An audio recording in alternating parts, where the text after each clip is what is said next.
Hey everybody, welcome to the Alliance War number 8 of the preseason for Season 3. I'm bringing in what's sort of solidifying a little bit as my trio attackers, Archangel, Spider-Man, and Vision.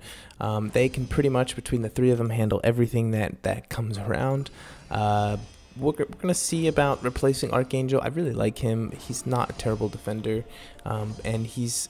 I don't know. I will see what happens, because my next rank 5 is going to want at least a few wars on Alliance War Attack, and I still haven't decided who that's going to be, but we're pretty dang close. I've always said it was going to be Sentry, and I'm pretty sure I'm going to do him, but he might be sort of slotted towards Alliance Quest rather than Alliance War, because I'm looking to get into Map 6 a lot, and he's I tested him out at 455 for Map 6. He's actually quite good. He's kind of a powerhouse. He finishes the fights just as quickly as he does in map 5, so it's quite easy. So we might be looking at that. So anyway, the first fight I have on node 11 is a Nightcrawler. I try and get the switch a little bit, backing off, letting him do his thing, but I get some neurotoxins on him. Somehow he evaded with 2 neurotoxins on him, which was pretty impressive. But then once I get 5 neurotoxins, I said, well, there's no point in switching him now. He's as good as dead. So those 5 neurotoxins are going to kill him. I'm just backing up at this point, trying not to take any chip damage. Nightcrawler goes down. That is why we love Archangel. Still probably probably the best mutant champion. I know Domino's giving him a run for his money these days, but come on, she cannot do what Archangel just did. So anyway, we are moving on to node 17. It's the cornered node. I always forget that it's actually cornered, so I have to remember if I do bring Archangel on my team, I got to be very careful not to... well, you can use Archangel on a cornered node. You definitely can. You just have to remember.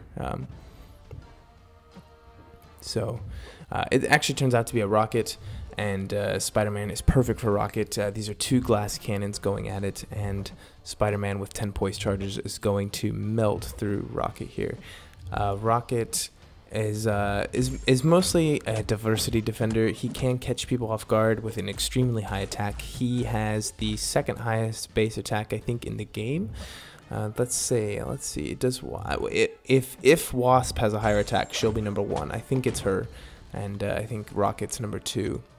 So, yeah, he's mostly just if people slip up. I usually don't slip up versus Rockets, but it does happen, especially on that special 1. I actually think his special 1's harder to evade than his special 2, just because he does that weird little skip when he comes towards you, and every once in a while it catches you off guard, and if the first hit hits you, then the second 2 hits you, and he's got that cruelty up, and it's very, very brutal to tank. So node 22 is all or nothing, and it actually turned out to be a Mordo, which yeah, I was not expecting a Mordo. I didn't know who I was expecting on as a 6-star, but you know, it wasn't Mordo. So kind of beefy for an all or nothing, and lots of power gain and potentially Mystic Dispersion. Yeah, he does look like he has 3 out of 5 Mystic Dispersion, maybe 4. It's hard to say. I think I blew that power drain a little too early. That was potentially a mistake, but as you guys know, Mordo Special 3, it's not the most dangerous. So I'm trying to get his Special 2 out, but it's not happening this time. Even with taunt, you know, it is. I think the way all or nothing works, I'm pretty sure, is that every champion, no matter what node they're on, has a base percentage to throw a special attack given an opening, and I think that varies per champion, to be honest. But on all or nothing, that chance is reduced to 0%, and then with taunt, it is increased to whatever taunt is. I can't actually remember what taunt is, but it's got to be some sort of percentage, and then that's the percentage chance that they're going to actually throw the attack, and it just wasn't working. But as you guys saw, Mordo's not a problem. Even if you do tank a special 3, it's not that much damage, even on a mini boss node, as you'll see, I think in the next war, actually. This is a Green Goblin on the mini boss node. He's immune to everything, including taunt. So we're just going to build up poise charges, do tons of damage, evade that special 1, hopefully, and yeah, take it from there. So I'm going to try to minimize intercepting, but you never You never can tell, especially with me.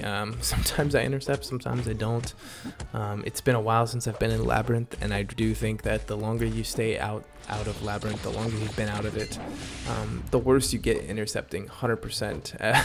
And Alliance War does not sharpen your skills or anything. It doesn't keep you good at the game. I think Alliance War just degrades you. It's just a giant ball of stress.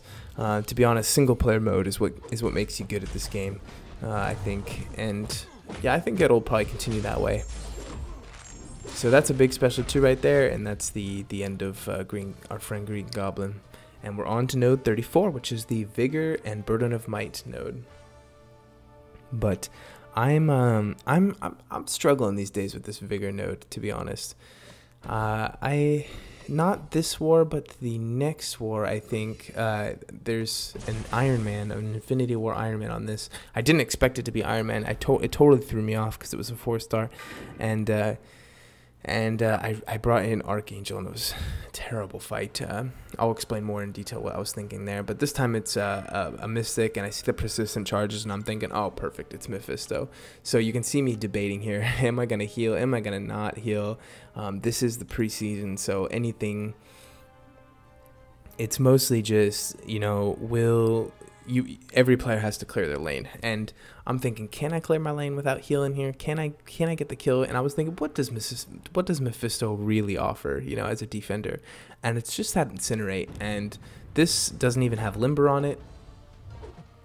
So I'm going to be able to keep my distance and get those parries off, and I don't think it's going to be a big deal. So one thing I didn't take into account is actually the Soul Imprisonment, so I can't gain any poise charges, which is weird. Is poise charges a buff, or is it passive, or what? It is passive, so they can't be nullified, but they do count as buffs.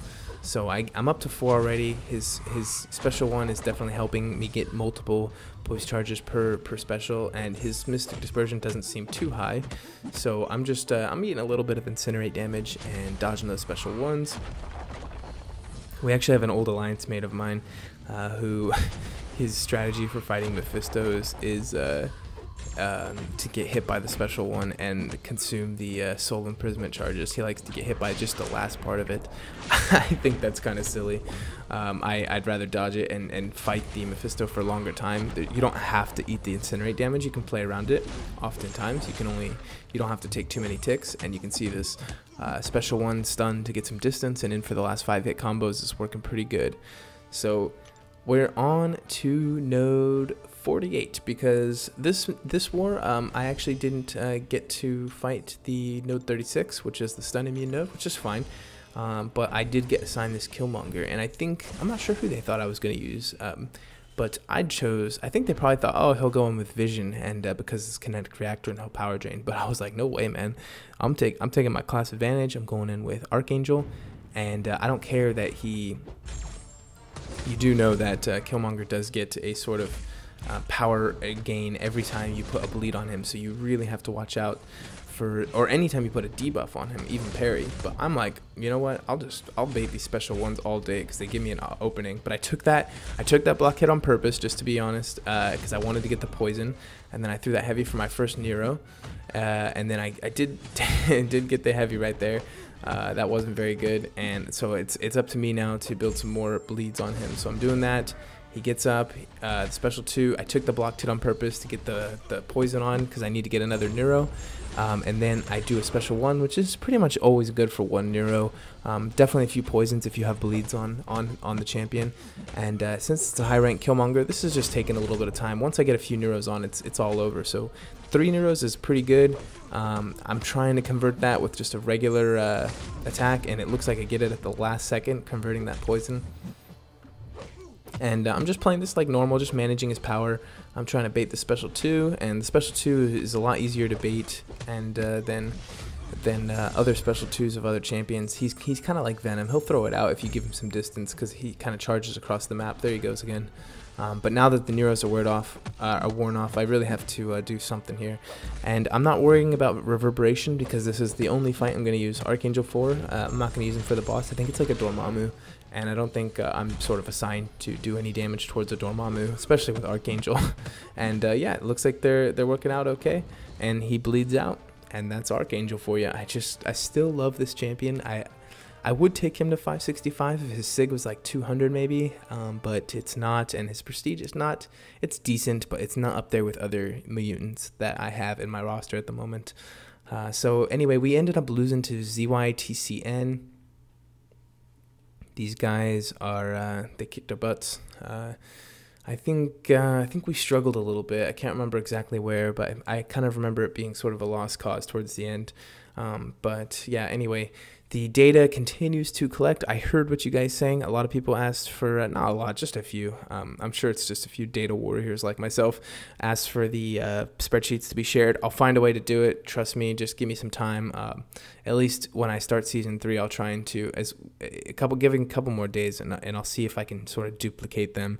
I want to duplicate the one and keep the data as sort of one big repository for everybody, and then I want to make sort of a clean blank file that everyone can fill out themselves if they're just trying to do their own private data. So we'll see how that works out. But anyway, that'll be it for this video. Hope you enjoyed it. I'm gonna jump right into recording the next war video because I've got these all lined up and they'll publish on different dates. So I guess you'll see it when you see it, and I'll see you in whatever video you end up watching next. Take care.